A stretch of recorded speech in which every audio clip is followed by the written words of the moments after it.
Hello Internet. Today is a very special episode. This is a 4080 Super, I believe. Yeah, that came from Northridge Fix repair attempt. Customer said he did something with a water build and the GPU hasn't worked since. So basically it's not posting, so let me go ahead and run a memory test and we'll see what it does. I'm going to plug in the cable into the motherboard so we can get image coming from the motherboard. We'll see what the test software tells us, and we'll see how we go about fixing this, and hopefully we can get it fixed, basically is what I'm trying to say. Okay, so we're going to go into the memory test software in just a second. I've already tested all the resistances and voltages and everything is great. And we're testing 40, just running a basic mods test. And it says that the GPU is not found. Now that's a lie. Let me show you why. Let's close this. I'm going to quit that. Or we can run LSPCI. I don't have a menu for this. Do I? Yeah. Let's run LSPCI. And the LSPCI actually says that we do have an NVIDIA card. Now that's weird. Now usually when you see something like this, that means it's got something to do with the BIOS one way or another. But if we get the image from the card, you will hear that my motherboard is going to start complaining about the graphics card in just a second. Hold on. We're just going to wait for this thing to initialize. And here goes the beeps. Yep, and we're not posting. So, and that's basically how this card came. And the first thing I did was flip the BIOS switch. And the message of the day for Northridge Fix is, when you get a situation where the card isn't posting, but you have all the voltages, at the very least, try the BIOS switch. So let's power this thing on, see what it does. Because a lot of these modern graphics cards, most of them come with a BIOS switch. Some of them do have an LED switch, but this one actually has a BIOS switch. And as you would have imagined, it posts. You could have charged the customer for a 6 just by flipping the BIOS switch. But who cares? How could I have missed that one? I'm not here to judge anybody. Though, what I noticed here on the front of the board, this is the only thing that I noticed. That seemed like it was worked on before. Some kind of a soldering Hiroshima, as he would have called it. And I don't really like what I'm seeing here. So, though I'm not exactly sure what is it that I'm seeing here. Either way, I think the problem is here. So I think something was ripped off from here. And he just ran a trace from point A to point B. Now that's going to be a little difficult to remove, because now not only that I have the wire to solder to remove, but I also have to remove all that hardened solder mask. And I hope that he didn't clean the board very well, so that the flux can actually seep under the solder mask and allow me to kind of remove it easier without any damage. Or maybe not, I don't know. I'm not sure why he ran a wire. And if it was him that ran a wire, I don't know. But the wire was definitely there. And now it is not there. And all we have is this mask. So let's see if we can get this mask out of the way so we can actually see what's under the mask. Okay, maybe we can put some solder here in case we need to put something on those pads like that. I know it's a bit dark. Hold on a sec. Let me let's remove this lens here. Much better now. So we're gonna wipe this off and see what's going on. I'm beginning to suspect. Oh, I see. Okay, well, I can't really see very clearly. So it looks like there was damage here, but I wonder, I can't see behind the mask. I want to see what happened to the trace. Okay, so I think something was here. Can you see this? something was definitely here. And then I have no idea. So, oh, I see what happened. So he ran a wire. So he ran a wire connecting this pad to this pad. And this pad connects, supposed to connect to here, but it does not. And in here we had something. That's the part that got knocked off. Now I have no idea what could possibly be in this particular area here. We're just gonna have to figure this out somehow.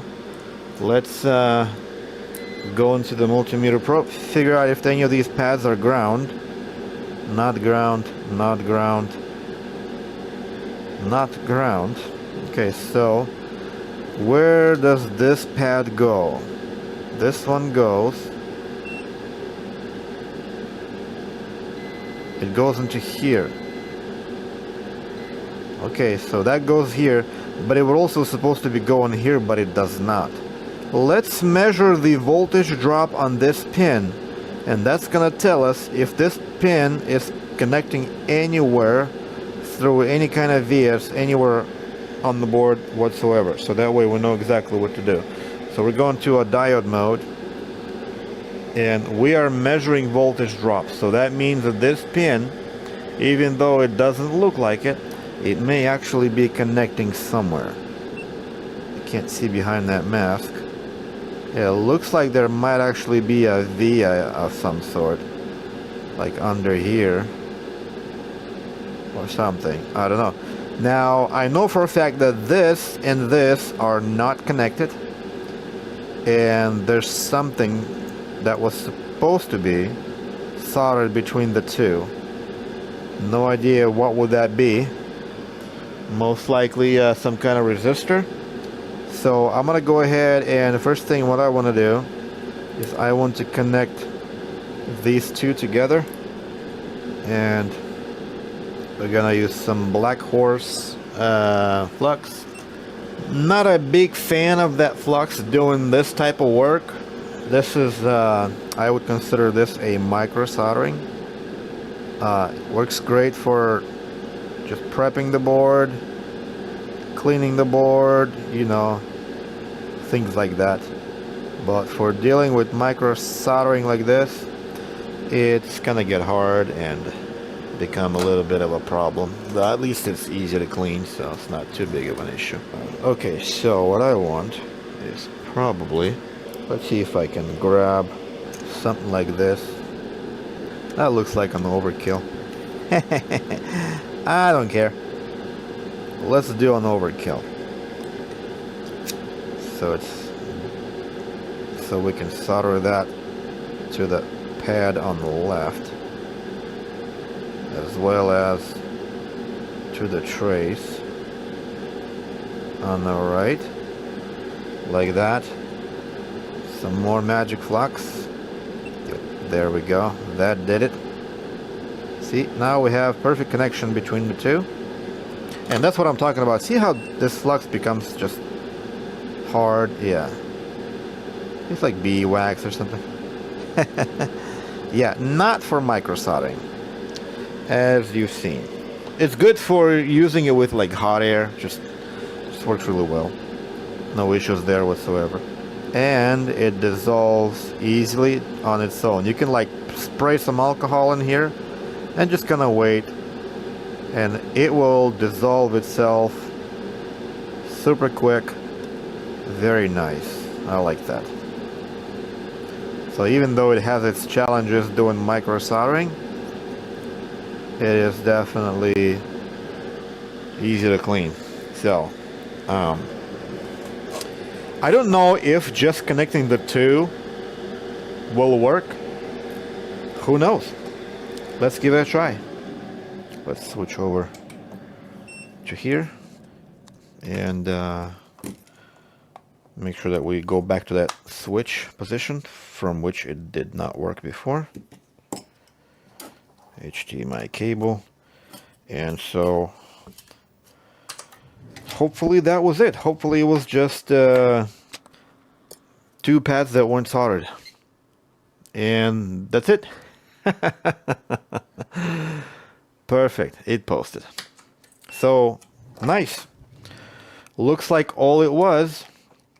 I'm gonna go back to the microscope here.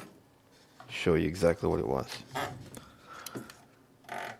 So all it was, I don't know if there was supposed to be any kind of component in here, but the problem was that the pad here was not connecting into here, because this trace went into here, and then this pad was also connecting into here, but he ended up only connecting this to this, and leaving either this trace, leaving this trace not connected. So that's where the problem was, and that's how we fixed it. Basically, we fixed it. This is something like this is kind of easily overlooked, so we're not gonna roast him too hard for this. An old guy, you know, what are you gonna do? So I was gonna put some solder mask here. I'm not gonna cover the whole thing. Or maybe I would. Do I have to? No, I don't. But I will. Who cares? I don't think anything goes in here anyway. So we're gonna cure that. Contact the customer, tell him the good news that him sending the card over here was the right choice, hopefully. And we'll run some tests. And that should be it for this easy pizza. And thank you for watching. Hopefully this was educating. Not much of an entertainment video this time. Maybe I will do some entertaining videos a little bit later. A little too busy right now, but it is what it is. Either way, appreciate your time watching my stuff. So have a blessed day and goodbye.